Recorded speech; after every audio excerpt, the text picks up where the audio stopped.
BLOCKCHANCE 2021.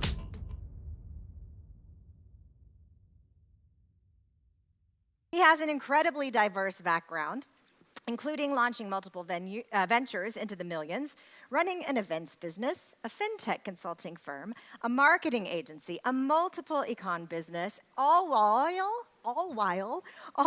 surviving a massive scam, various swan events, and all the ups and downs of entrepreneurship. This is amazing. That's a long intro. So the best one, though, is that we have I'm not finished. I know. I'm not finished because it gets better. I'm not finished. He continues to launch new companies as a partner at a law firm and the founder of a VC fund, all while traveling around the world, pursuing his hobby, dancing bachata. You got a full intro. That's my favorite. Who wrote this? That's my favorite. Perhaps he'll give us a little demonstration today. I'm not sure about that. I don't know if he'll agree to that. I was in Spain last week dancing. Okay. Well, I do know he's here today to tell us about the decentralization as a process. Let's hear what he has to say, and we'll give him a 5, 6, 7, 8. Mario Nawfal. Appreciate it. So, this is a great intro, and I don't know who wrote this. It's a really cool intro. That's a really good one. So the main one, what's this? No, I don't have anything there. So the one that matters is NFT Tech. So this whole intro is cool. We have a holding company, an investment portfolio company, that's going public on the stock market in a few days or weeks. Expected. I have to choose my words carefully. Most likely this month. And my job is to deploy capital in the NFT space.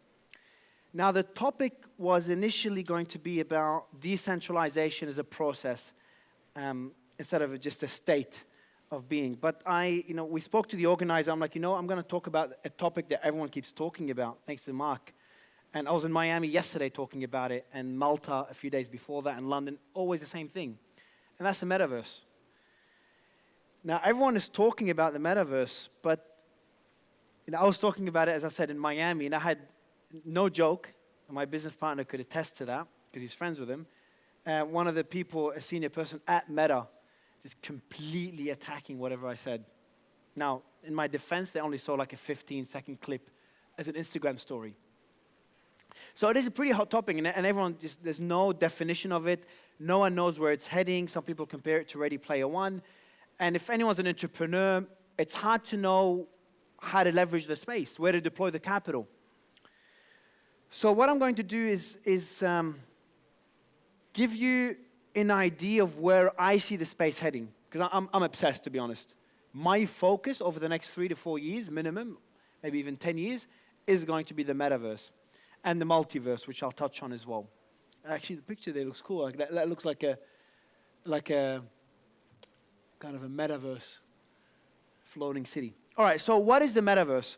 I talked about this yesterday. If anyone heard me, I was just on TV because I was in Miami yesterday. So you were meant to see my video, but I didn't press it. So you just heard my voice and saw like a circle. Other stage. All right, cool. Was anyone there on the other stage where I was talking? Cool. I'll try not to repeat the same stuff and just touch on it very quickly. So I defined the metaverse then. I was like, I was out of it. I'm still out of it. I haven't slept much.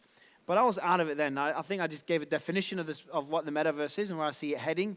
I'll try to go deeper now and focus on business opportunities, mention a few misconceptions about the space, and I won't go too deep about the metaverse and multiverse because I did that yesterday.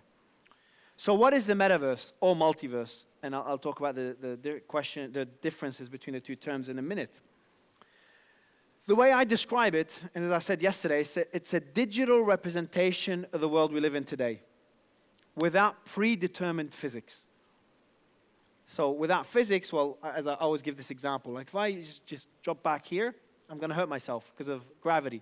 The metaverse, you could, depending on which metaverse, you could fly, you could float, you can go through it, or nothing could happen. Because the code is physics in the metaverse. You can code whatever you want to happen within that metaverse. Now, in a multiverse, without going too deep, I used that term, I started using that term a few weeks ago. There's going to be, and then Mark is to blame, there's going to be many metaverses, and I think the multiverse is kind of the solar system, a digital solar system where anyone could have a metaverse.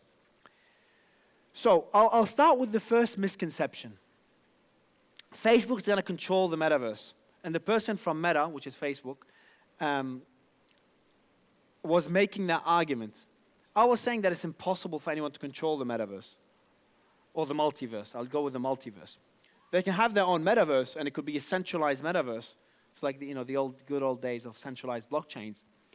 You can have a centralized metaverse, but you cannot own Mark, and Mark knows this. Mark Zuckerberg knows this. If anyone saw his presentation, he knows that it will be a decentralized world, digital world, and he's only going to play a small or a big part of it. The founder of one of the big gaming studios, I forgot who, 2 years ago was doing an interview about the metaverse, and he said the same thing before the hype that we're seeing now, before Axie, before Decentraland started getting attention. And he said, the metaverse will be decentralized, and companies and institutions need to accept that and play a role in it. The same way Meta or Facebook exists in the physical world, and they play their part, a pretty big part in the world we live in today, they'll play a big part in the digital world. They cannot control it. All right, so that's a big misconception. Another one I want to touch on is gaming and the current state of the gaming space. So I'm just giving you information, like I'm not pitching anything here. I told you what we do. NFT Tech invests in the space. And I'm just telling you what I see in the space, my observations and how I make decisions on where to deploy capital. So it's purely giving you value. I flew all the way here, 18 hours, to just give you value. I'm starting to regret it now. Like, shit, I should have stayed in Miami. I just landed 2 hours ago, man. I'm like out of it. All right, so the gaming space. So Axie Infinity, I'll use that as an example. Axie Infinity, everyone knows Axie? Axie Infinity. All right. Who doesn't know Axie? Don't be shy. Okay, cool. All right, cool. You don't know. Too bad. No, so Axie Infinity is just a game. It's everyone likes to call it a play-to-earn game. I think the play-to-earn is so boring as a concept. Yes, all right, it changes the world. Suddenly people in poor countries can make money. They could do that already with Upwork and the internet. So I think the concept of play-to-earn, like earning through those games, is not as exciting as the game just being decentralized. And I think play-to-earn is like a step in what we're going to be seeing as a whole economy. Right now, you play a silly game with those creatures, and you make some money. That's going to evolve into a whole ecosystem, a whole metaverse, and the founders are working towards that. Now, the misconception number 2, is that the current model of those play-to-earn games is not sustainable, because everyone is going to those games to make money. To make money means they take more money out than they put in. Everybody. Because the game is not that fun to play. No one's going there just for the fun of it. It's too early. As long as that's the case, it's pretty much like a pyramid scheme. It's not. So don't freak out. But theoretically, that's what it is, because each person makes money when a new person comes in. And that's how a pyramid forms. Now, this will change, and they're already working on changing that.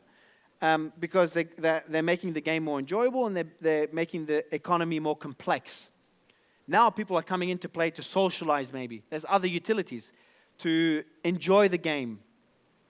So they're not only looking at taking more money out. They could lose money, like and spend more to have a good, good time socializing with people, to flex, to have a big community, or just to enjoy the game.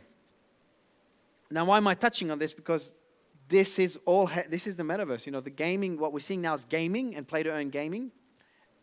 And this is blowing up, by the way. If anyone's not paying attention to the space, it's crazy. It's insane, the metrics. And the money's flowing in. It's crazy. But what excites me is where it's heading.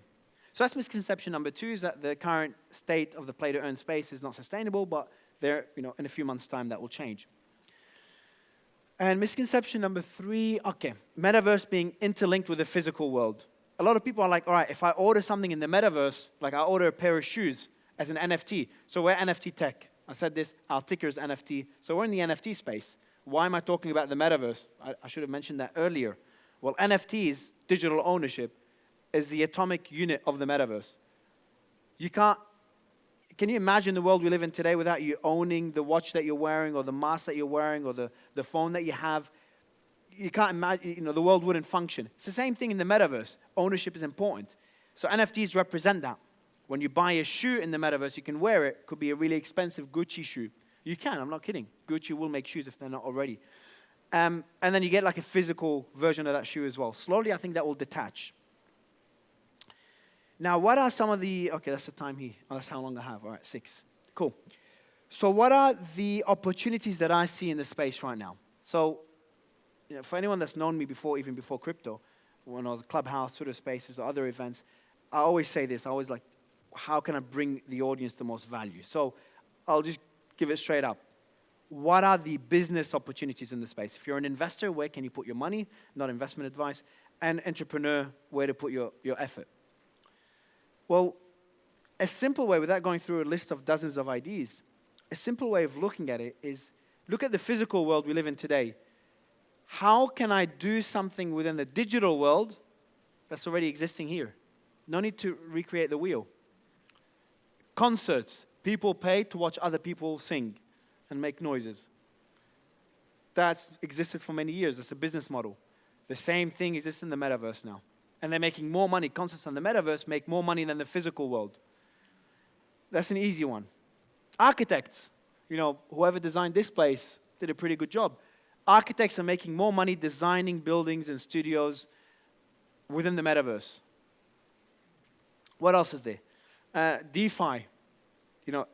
Entire economies are being formed within that digital world. Someone needs to create that economic system. And that one's crazy. I was reading an article on the way here. Didn't finish. I fell asleep while reading it. But I was reading an article, and first few paragraphs was about how the next financial bubble will be within the metaverse. I think it's too early for that. But just to tell you, we're going to see very similar things to what we're seeing here within the metaverse. Now, I think it'll be better because BLOCKCHANCE 2021.